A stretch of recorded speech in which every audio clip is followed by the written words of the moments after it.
Witajcie kochani, jeśli mnie Piotruś dobrze poinformował, to bardzo dziękuję panie Włodek.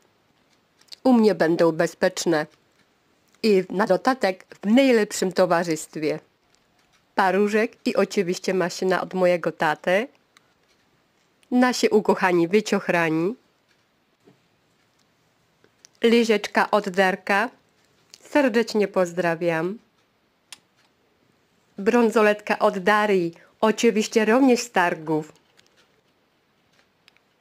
Moja kochana młodsza siostra, to tylko kawaleczek z pudełka, na razie nie znalazłam czasu, kwiatuszek od męża, no i oczywiście nasz kochany Zdzisiu, serdecznie pozdrawiam, moja starsza siostra,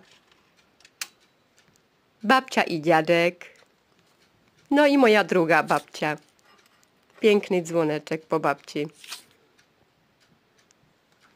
Labędzie z nadmorza, no i oczywiście co dzień przynesę i nasi kochani goldiki. Najlepsze towarzystwo na